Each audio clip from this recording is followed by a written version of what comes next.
podcast. Well, you better tune in. You can see the picture. All you gotta do is zoom in. You in your man cave. It's no time for your girlfriend. They talk about the Sixers and how the Sixers gonna win. If they take the loss, they gonna hear BG going in. Jenny from the block, that's a lot. They was up 10, now they down 5. You can see it in his eyes. He a fan for life, and he sitting courtside. Sports guy, if you know me, I'ma say fly. I cross you over like when they had AI. I still the ball. I ain't ask you, may I? Not at my house, they can bet. I ain't gotta try. Maxi for the 3, he try and win. They don't want the time. B try and win. I don't wanna see that boy cry. I live by the gun. I'ma shoot. I don't wanna die. They eat, sleep Sixers. You should know that it's game time.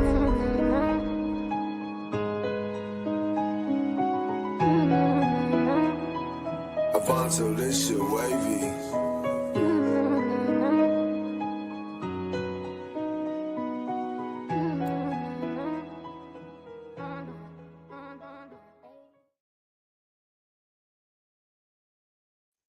Welcome to Eat, Sleep Sixers. I am one of your hosts, 215 the Sports Guy. I got my sister right here on the bottom, Jenny from the block. And we have Lauren, Fan of the Year, right over here to the left of me. What's up, my sisters? We got celebrity up ahead. We got a celebrity up here. We got a celebrity up here, y'all. Most definitely. We are all in the house tonight to talk Sixers basketball, as we've done every Friday for this offseason, to try to give you guys some, fillers in the gaps. We know it's a long offseason. Y'all dying for Sixers basketball, especially this year. We got some news today, y'all. We got a new coach. No. Oh, yeah, that's right. Assistant. Tell us about it. Assistant coach. Well, he was formerly of the Dallas Mavericks, Phil Handy. He's had history with Nick Nurse. He's also had history with LeBron James. He's been in Cleveland as well. So, we're getting a guy. He's been with the Lakers. This is a seasoned coach. He's been around the league. He's coached talent. He knows what he's walking into this situation. And, me not being the biggest fan of Nick Nurse, I'm happy about it. Jen, how do you feel about it? I don't really. First, I want to say one thing before I answer your question, and that is I can't highlight any of the comments because, that's gotcha. I'm hearing myself echo a little bit. Hopefully, that's just me. You sound fine to me, Jen. Excellent. So I don't really have an opinion about it. I don't know much about this guy, but, any improvements to the coaching staff, I'll take it. But I do want to show you guys something that I got today that I'm very excited about. Let's see it. Can you see OMG. this? Do y'all see it go out there? ahead, Jen. Do y'all see it out there? I see it. Okay. That's my new LeBron James 76er card. Limited edition. I'm very excited. It came in the mail yesterday, so it's going to go up there on my memorabilia wall. Okay. It hits different for me. It hits different, that card, because you're not used to seeing LeBron James touting a Philly, uniform, but we love it here. How do you Every feel time about I hear LeBron James is the Sixer, I'm like, LeBron James. It's crazy. And it's his last stop on the train, on a LeBron chain. With that being said, guys, I got some questions to ask. Wait, Lauren didn't answer how she feels about the new assistant coach. Go right ahead. Yeah, I kind of feel like Jenny. I don't know enough about him other than he has history with Nick Nurse and LeBron, but I'm trying to figure out, Carl, who is he replacing? Who was the assistant coach? Is he replacing, or is he an addition? I believe he's an addition. I haven't heard of any firings within the Sixers organization. Yeah, I will say this: he comes with a group of veteran assistant coaches. You got Rico Hines on the bench. You got a few more other guys who know ball, so everybody can specialize maybe in a position and focus on that. He's known for guard play. So guys like VJ. Guys like Maxey, even JB can learn from a coach. Phylon. Phylon especially, because he's the baby on this team. So speaking of, God, we got a host of players on this roster, right? And there's a lot of stuff about, who's going to take a step back, what player is going to have to sacrifice the most. Do y'all have any thoughts about that? if any? Jen? Well, since you asked me first, I will go. I loved what I heard from Tyrese Maxey in his interview where he said there's no egos here and that anybody could do it at any given night. Who, it's a team sport and they're all going to get their chances to touch the ball. So I love that. And I hope the whole team buys in on that. How do you feel about it, Lauren?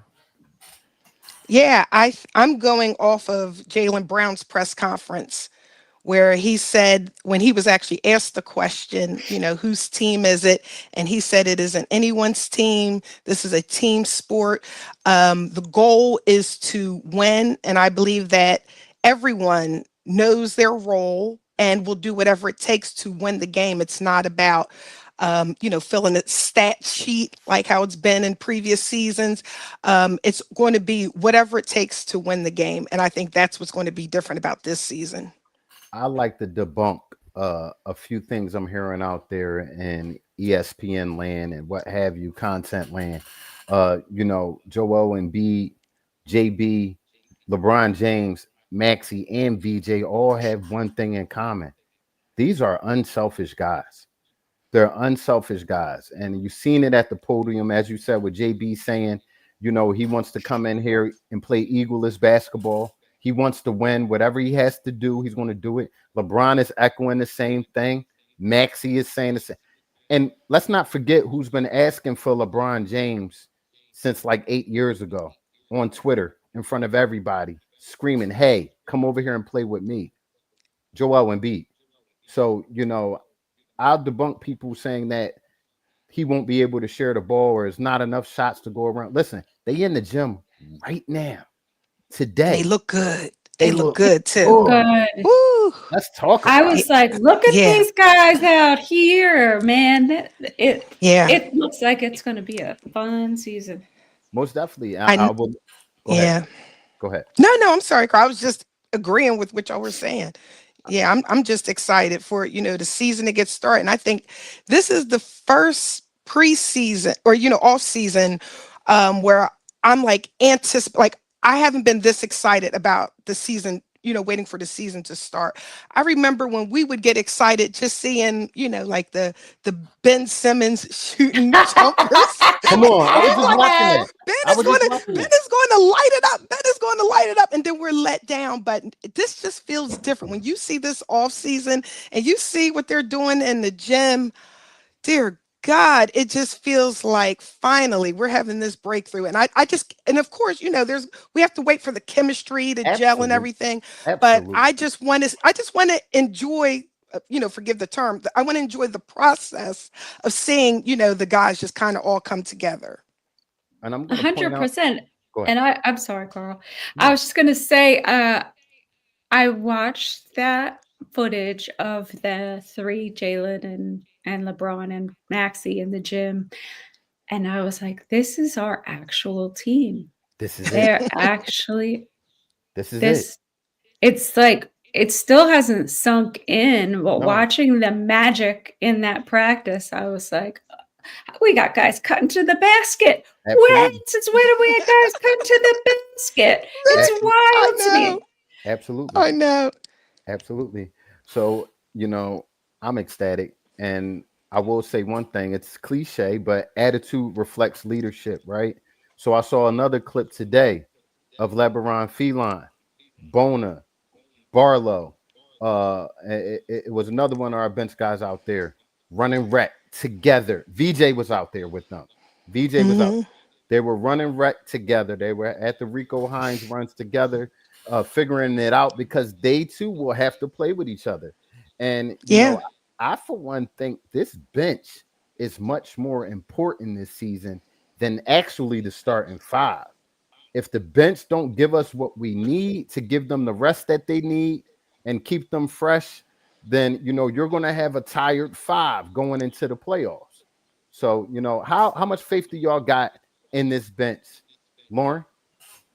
Oh my goodness, I love this bench. Who do we have? We have KCP. We still have Anthony Simons. these are the additions, that we, for this new season. And I feel like the reason why the guys will be able to go farther in the regular season and into the postseason is because they won't have to work as hard when they're Absolutely. actually playing. Like, it'll be meaningful minutes. Like, they can go out there, be impactful for the amount of minutes that they're expected to play. Like, Maxey had he played the most minutes 40 of any. something. Yeah, that's ridiculous. We burned him out by the, and people are like, "Well, Maxey, came up short for us in the playoffs," and it's like, hold on, the man was burned out. Like, Out we of ran gas. Maxey into the ground. So this year, I feel like because we have such a strong bench, when the starters come out, they can get the rest that they need. Most definitely. Most I definitely. am excited about Anthony Simons is on our Yes. bench, On our y'all. squad. I know. I mean, we don't give nearly enough credit to this get by Gantz, Yeah. Gansey, whatever his Yeah. name is. Oh, but he could call him Gansey. Gantz. He got a nickname. Ga- here in I like Philly it. I now. like it, Jen. Gantz. I like that, Jen. Come Gans from now on. All right. I like that. I like the Dean Wade pickup. I don't think that's Oh been my talked God, about a forgot all lot. about Huge. him. Huge. Yeah. I It's forgot about Dean Wade. you know who I keep forgetting about is KCP. And then I go on Yeah. Instagram and I see him and I'm like, this guy's on our bench, y'all. He's Yes. on our Yes. bench. It's so Yeah. I'm really excited to see because that the bench has been a real disappointment year after year after year. We used to do over-unders on the bench getting 20 points, and often it was under, Yep. right? Yep. So I'm excited. I think it's going to be a great season. I do. My question is, so we got the schedule, and I know y'all already talked about that last week. Right. But my question going around is, how many wins do you think the Sixers are ending the season with? I think 60. Oh, she's got a bold. She got a I'm going to go bold. 60. She got a bold. And I thought that first, but I said, nah, that's too bold. But goddamn. It's too bold? Okay, I'm know going to what? say You know- 60. No, you can How many did we say it. end up with last year? How many did we end up with at the I end think of it was this season? 45, maybe 45. Yep. And you that was figure Paul George was missed, what, 25 games. 25 Plus games. More. Plus more. Right. And Bede was out with the appendectomy, and we didn't have the roster that we have now. So I'm thinking, yeah, and there was a lot of games that we lost with the shortened roster that we had that we could have won. So yeah, I'm saying 60. Y'all saying it's bold. I'm saying it could be possible. Well, I love that answer. Go ahead. Ladies first. No, Carl, go. I was just saying I love her 58. answer. 58. Okay. I said 60 was too much because I'm like, oh, the continuity is going to be a point in the season where they're That's going to have true. to figure stuff out. But you know what? God damn it. They're figuring it out right now. They out there working. They putting in the extra credit. So I got them going into the season having to fill for each other.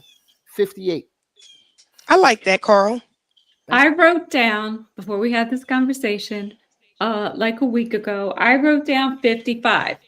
And let me tell you why. Look at that. Hey, Bruce and I, we're right here. And it's just because of, gelling and getting things figured out in the beginning.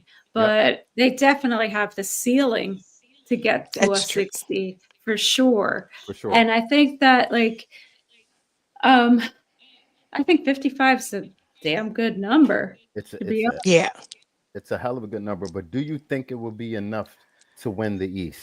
Do you think your number will be enough to win the East? I'll ask Jen because your number's for sure going to beat the East. I'm not worried about being the number one seed in the East. I think that by the end of the season, we can compete for the Eastern Conference champs. No doubt about it. Right. No doubt. I agree. Right. I agree. I agree with you. We got a few up here. I'm going to show some love. Abdul is going crazy with 65 and 17. I like it. I like it. Yeah, it's okay. We're winning 82. It's fine. I'm going to show some love, man. He also saying his bold prediction is Anthony Simons, 6th man of the year this year. How y'all feeling about that? Easy. That's If Nick Nurse place him in that role. You never know. That's what it He's comes not right. real high on the sixth man. It doesn't seem like he No. kind of puts in A whole whoever unit. he's feeling that night. Right.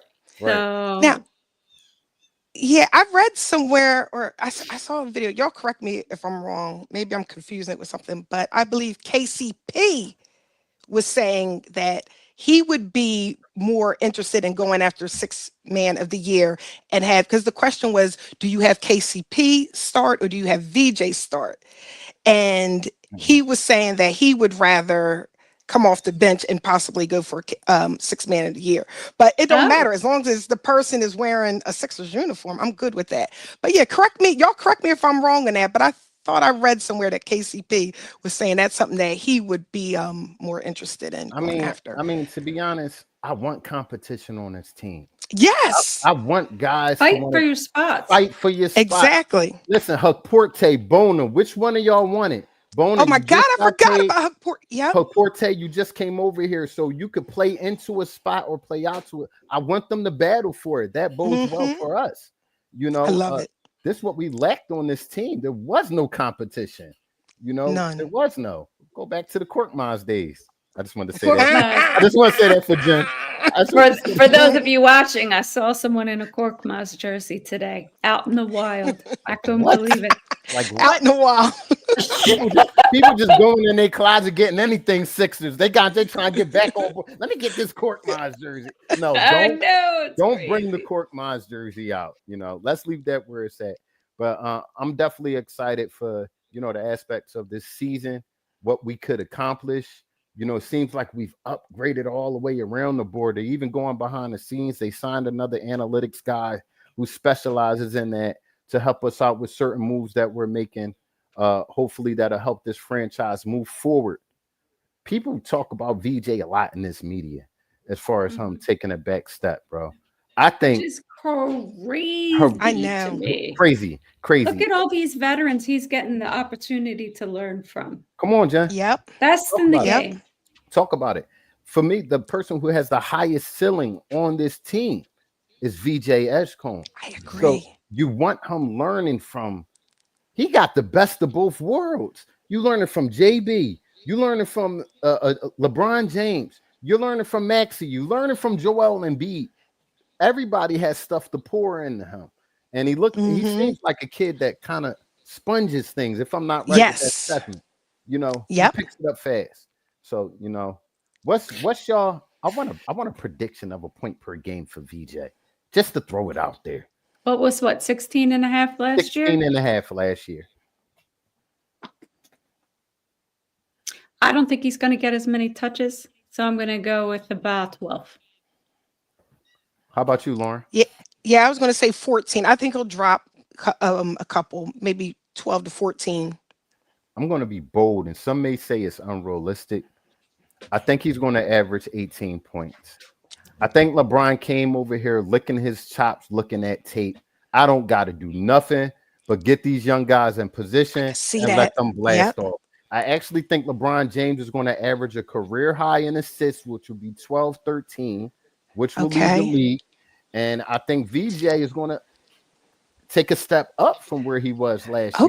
Just a little bit. I'm seeing fast break points. I'm seeing lobs, things he wasn't getting before. You really saw no VJ lobs last year. He could jump off the roof. You know, you didn't see him on fast breaks a whole lot getting the ball from the point guard because, you know, no shade to Maxey. Maxey more so go downhill, go get my bucket type of point guard. LeBron James is a bounce the ball. You know what I mean? Like Kevin Love. He's throwing ahead on the fast break. So, yeah, man. Did y'all see the video of Maxey learning how to draw fouls? No. Oh, you got to watch that. It's good stuff. We plugged in over here. You got to watch it. He was training with his trainer in the gym and learning how to draw fouls. And man, I'm scared for him. I hope he gets the whistle this season because he deserves it. He does. He does. That's a hell of a point you make because he was what, third or fourth in the league in scoring without no whistle. With no whistle. So imagine what he's going to do, and you could call it how you want it, with the respective LeBron James and JB on the team. This team is going to get a whistle. Number one, because they're all aggressive. What are you going to do? Not call it? So, Right. I think this has to be the year Tyrese Maxey gets a whistle. And hey, you want to add about 6 points onto his average from that free throw line. That's what actually balloons Joel's stats. He Right. gets to that line. He gets to the Mm-hmm. line. Yeah, he So, makes. so being Go the ahead. Philadelphian that I am, Go ahead. I always have to look at both sides of the thing, right? We're looking at all the good, which is great. We have a lot of good to look at, but there's Yeah. got to be something that you might be a little concerned about. And I can go first. I Go ahead. am a little concerned about Joel Embiid just because he hasn't been very vocal. I mean, he never is, but he's not been very vocal. We haven't seen him a lot with the team. He tends to start off the season slow. He Yes. tends to be a little mopey if he's not getting it, the ball, to be an understatement. So I'm hoping Joel can rise to the level of everyone else on the mental side. Right. Right? Right. Because we know he has all the athletic ability. We know he's an excellent scorer. He just gets in his head and he gets a little bit sulky. Gotcha. And that can bring people down. I want That, to Mhm. I want to ad lib off of that before I'll put it out there. I actually think having the future Hall of Fame players that we have on this roster now, Joel, how dare you have a mopey face if we're not getting our shots either? Nobody's going to be getting 20 shots or something like that, 20 something shots. So he can't afford to have that look now, opposed to years in the past where he was arguably still the best option on the floor. So I don't think he's in a position to feel the type of way at all. It will look very weird. So go ahead. But I don't see Embiid being like that. I see him for the first time having the team that he has wanted.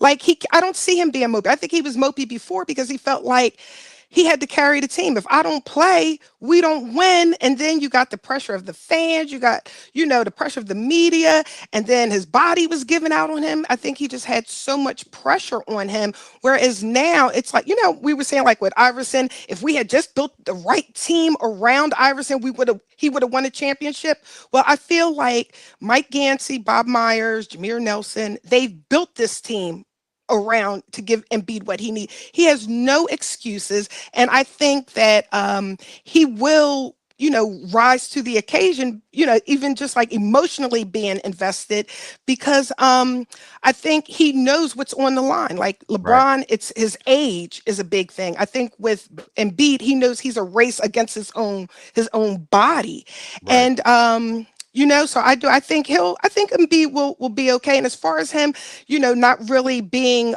vocal or like, he's a troll, so he's not really posting a lot of things on Right. social media like he used to. But at first I read that as, he's being like trying to separate himself or just trying to be dejected from the team. Now I look at Embiid not posting and stuff as him just being focused. Like Absolutely. that's good. The fact that he's not on social media tells me his ass is in the gym It's where in the he's gym. supposed to be. You know, And he looks damn good too. come on now. So I'm not Oh, great. concerned that he's not posting. I'm not concerned that he's not doing press conferences.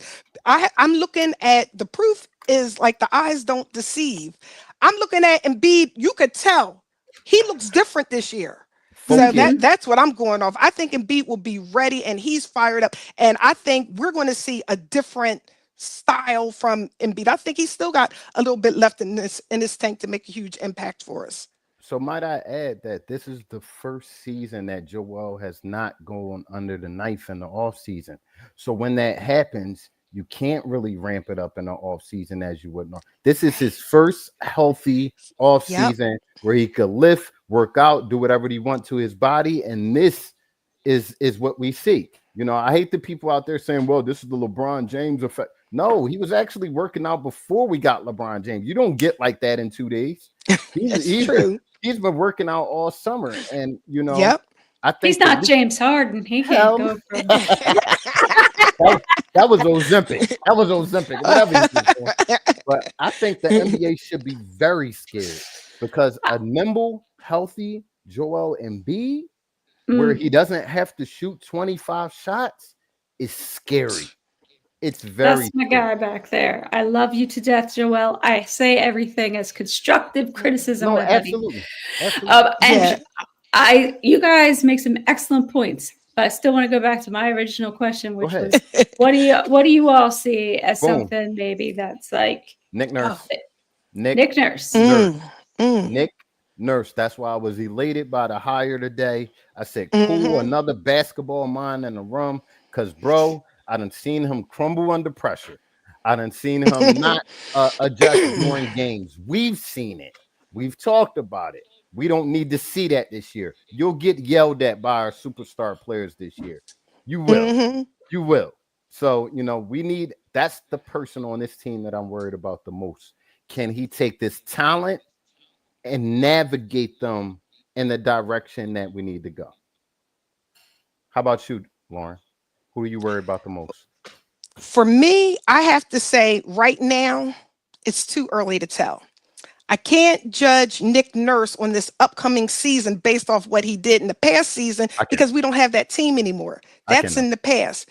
You know what I'm saying? So it's like Nurse did what he did with that roster. Right. But we don't have that roster. We have this roster. Right. So for me, of course, I have my concerns about, Joel's health, about the coaching, about the turnovers, all that stuff. But I got to ask me that question again, Jenny, and like, like three games in, and then I could be like, okay, I have a better idea. But right now, I think it's just too early to say what I'm concerned about because I never even imagined this team. So I can't even think that far. Like, did y'all honestly think at the end of when we got eliminated by the Knicks that just a few months later we would have this team and we'd be talking about this stuff? I'm still trying to wrap my head around it. Nope, I thought we would be in purgatory for the entire year, to be honest with you. I thought we'd be in purgatory. Absolutely. But one thing I just was reminded of, we did lose Trent and Watford. Yes, we did. So now I believe we have 2 open roster spots. Do you think they're going to do something to fill those, or you think they're going to wait it out? I do think one of them will be filled, to answer your question. With what position? I don't know. If you go center, you got 3 backup centers on the bench. I think power forward is actually the position I'm looking at on possibly filling. And you don't need no all-star. You need a guy that's going to come in and rebound and do dirty 100%. work. And please don't get me some guy over 30 who's 6'4". Please. That's done. That's done. I hear you, Jenny. You're talking about DeRozan. All of it is done. All of it is done. We need a young guy in here that's going to play a role, get dirty when it's time to, because this bench is just important as the starter. Yep. So, y'all know when we talk about Sixers, time be flying by. We had our marker. Thanks. Can I ask one more question? No, you can do what you want. This ain't the regular season. Let me just ask one more question. All right. There's 10 minutes left in the game. I'm sorry. Not 10 minutes. 10 seconds left. It's tied. Who are you giving the ball to? Jaylen Brown. I love that answer. I'm going to say a healthy Joel Embiid. 10 Damn. seconds. 10 seconds is time for a nice post move, get in some type of trouble and get to a good shot. Joel is still Joel. I don't want people to forget That's true. that. He's healthy. That's true. It is true. And normally I would say Maxey, but Maxey doesn't. Sometimes he just doesn't finish strong enough at the rim. I agree. Right. So I think Jaylen is an excellent choice. Yeah, most definitely. Isn't it? And it depends on who's open, because there was a few times VJ in Boston, he had ice in his vein. He wasn't scared to take that shot. So it depends on, who the play is drawn up for and who's open, what the matchup is, who we're playing against. You know what I'm giddy? You know what I'm giddy about though? What? What's that? We even talking about it. We got options. We got decisions to make. We could go 1, 2, 3, or 4, or 5. Or Simons could take the shot if he in. Yeah, right. I love it. I love it. And VJ, our first game is at Madison Square Garden, and my boy did. Come on. What in Madison Square Garden? Yeah. As a rookie, I mean. Yes. Yep. Opening night. Yeah. And I'm gonna keep it a buck. New York Knicks fans are tough fans. They came to our stadium. They overcrowded it. But you know what keeps teams out of your stadium? Every time they come, beat they ass. Belt Yep. ass. And Yep. that will beat them out of the stadium after a few times. They wouldn't want their faces to be seen. I'm looking forward to that this year. Well, they're used to those cheap ass tickets that Come on. don't exist Not no anymore, more. y'all. Right. Right. Come on. The price, yesterday's price is Ooh. not today's price. It's different. Uh-uh. To quote So sad. Joe Crack, shout out to him. I'm gonna shed some love up here, man, because our people been here. They've been solid. Ricky Beavers, Dr. J used to dunk on everyone. He literally dunked on Walton like 6 times and Kareem 7. When I watch his highlights, Kareem didn't even jump a few times. They both was right under the rim. He's throwing it back to a highlight from back in the day. But Ricky, this is my first time personally seeing you up here. Make sure you hit that subscribe button. And everybody else, look up top if you're confused where we at. We on Spotify, Apple Podcasts, iHeartRadio, Facebook, X, Instagram, YouTube, and Twitch. So right now, share it, tell a friend to tell a friend. Okay? And if you didn't understand, no, we ain't gonna do that. I was We ain't gonna do that. We're not gonna do that. We're at all these places, and if you don't show up watching us, we're coming to your mama's house. All right. Facts. For the spaghetti. Peace out. Much love. Enjoy your Friday. And you know what? It's Philly. Go Phils. Let's get 7 in a row. Yeah. All right. Peace out. There you go. Thanks, guys. Thank y'all. Thanks for watching, everybody.